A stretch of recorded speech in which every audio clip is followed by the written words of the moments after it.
Contemporary India is confronted with a new strategic reality. The United States, once seen as a stabilizer in the region, has become the global disruptor. As China continues to rise, Pakistan leans closer to Beijing and Riyadh, and the Indo-Pacific tide seems to be receding. SAARC is dead, and the South Asian states are growing closer to China and the Shanghai Cooperation Organization. For far too long, India's external posture has been marked by reaction rather than design, a tendency to manage crises rather than anticipate them. Non-alignment and later strategic autonomy served as broad organizing principles for the country's relationship with the world, but they fell short of the coherence and the operational utility of a true grand strategy. Today, India's grand strategy is at a critical inflection point. 1 year after I first argued in my Hindustan Times column that India must build a grand strategy, the need to do so is even more urgent today. Strategic reorientation, the calibration of defense, diplomacy, and partnerships is not an end in itself. It is a first decisive step towards constructing a comprehensive grand strategy.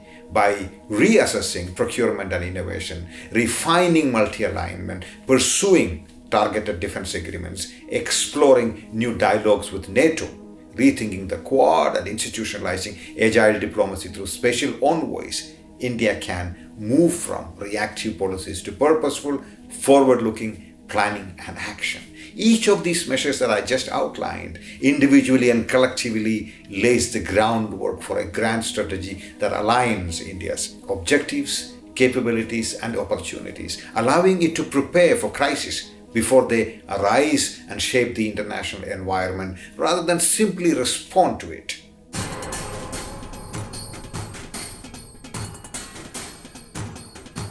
India's diplomatic corps is small, overburdened, and tied down by routine. Even a world-class diplomatic corps such as ours has its limitations, especially when its numbers are small. Of course, it is not possible to increase numbers overnight. So to meet the growing global and regional challenges, Delhi must think creatively by appointing special envoys for priority regions and issues. Special envoys are not new to diplomacy.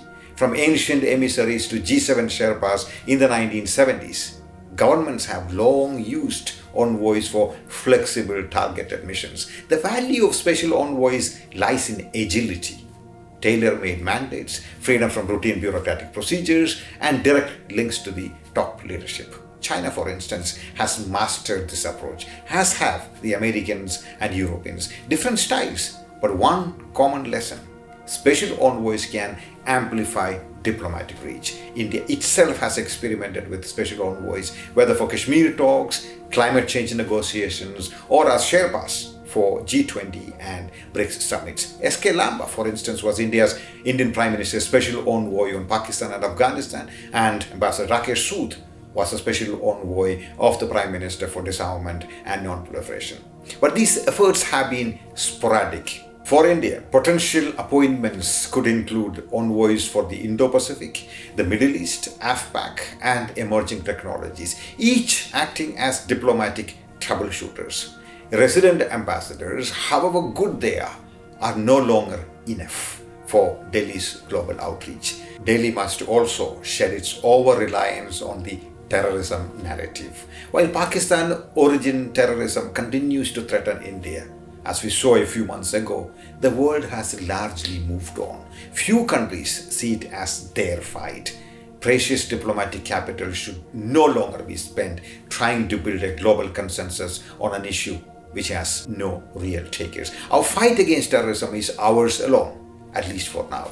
India must fight terrorism on its own terms. But in diplomacy, it is time to prioritize where the world is actually listening.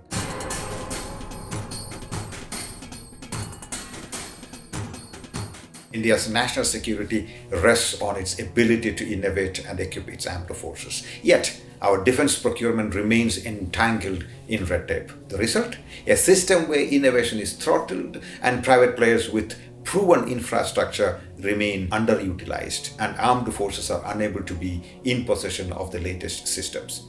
The default reliance on the L1 policy, choosing the lowest bidder, still dictates much of the procurement. Nomination-based orders to state-run companies tilt the playing field, stifling private sector participation. Even the Central Vigilance Commission has called for more transparency. If India is to modernize, it must invest heavily in defense innovation. Dedicated budgets are needed to attract the best minds, bypass outdated bureaucratic procedures, and build emergency innovation centers focused on AI, drones, cyber warfare, and space. Salaries must match global standards. Let's face it, talent will not stay in bureaucratic pay scales. History shows us what focus can achieve. India's warship building program has steadily climbed the innovation ladder, from copying the British designs in the 1960s to building nuclear submarines and aircraft carriers today.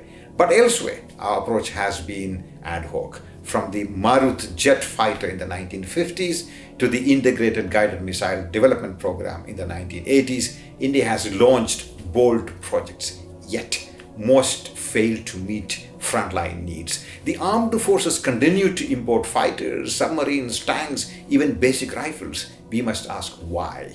If extraordinary challenges demand extraordinary choices, then India's first choice must be clear.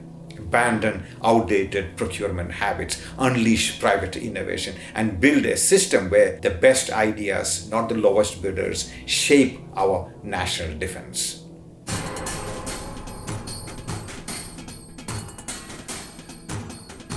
India's foreign policy today is often described in one word: multi-alignment. But while the concept has wide appeal, the way India practices it must be sharpened. Multi-alignment is what you make of it. What we need is an operational strategy. Too often, India confuses the vision of multi-alignment with its actual practical objectives. The vision is abstract: a commitment to strategic autonomy, partnership with all, alignment with none. That's a good beginning, but vision alone is not enough. What truly matters are the objectives, concrete, measurable goals that we should be able to secure from each relationship.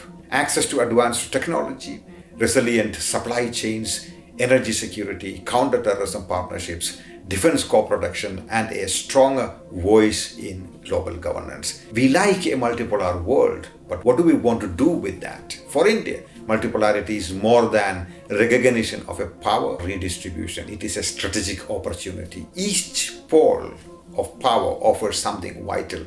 From the US, access to cutting-edge technology; from Russia, defense maintenance and energy security; and from Europe, markets and green partnerships; from West Asia, hydrocarbons and remittances; from the Indo-Pacific powers, a stabilizing balance against China. India must not treat multi-alignment as a sacred principle to be preserved at all costs. Strategic autonomy has meaning only if it delivers outcomes. The real test of policy is not how many summits India attends, but what tangible gains these summits bring home.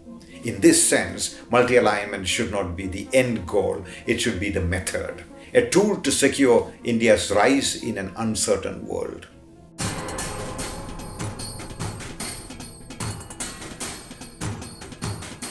For decades, India has heavily invested in what is called defense diplomacy, joint exercises, military dialogues, and strategic partnerships. These, of course, build goodwill, showcase interoperability, and send signals of intent to others.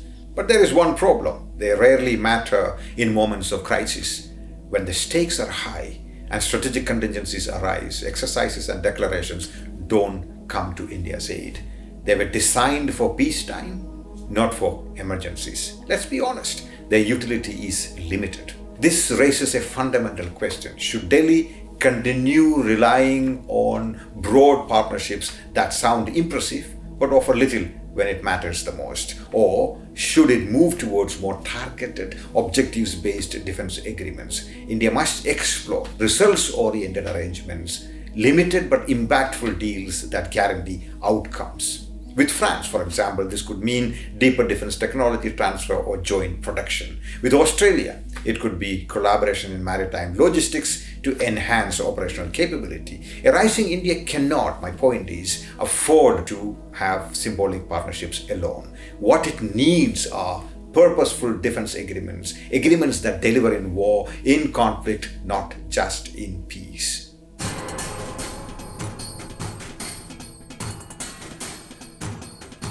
For years, India's relationship with NATO has been a cautious but limited engagement. China, in contrast, holds more dialogues with NATO than India does. This is a strategic gap.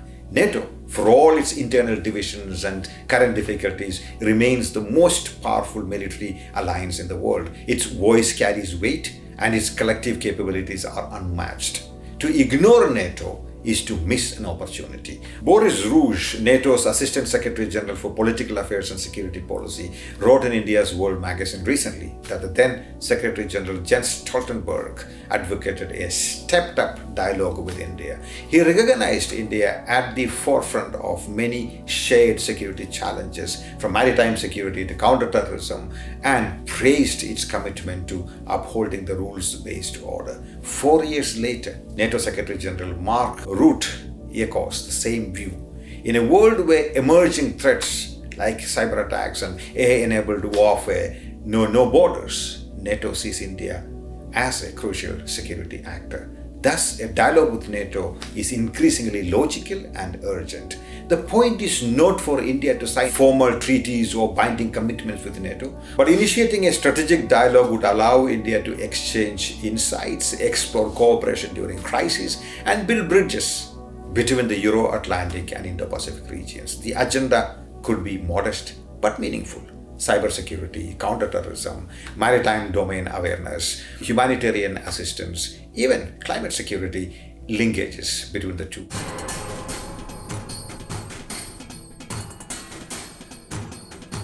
It has been argued that Quad is here to stay, but the hard question remains, is the Quad doing enough? Or has it become too much of a feel-good coalition, strong in symbolism but weak in deterrence? The reluctance to give the Quad a sharper military edge comes mainly from India.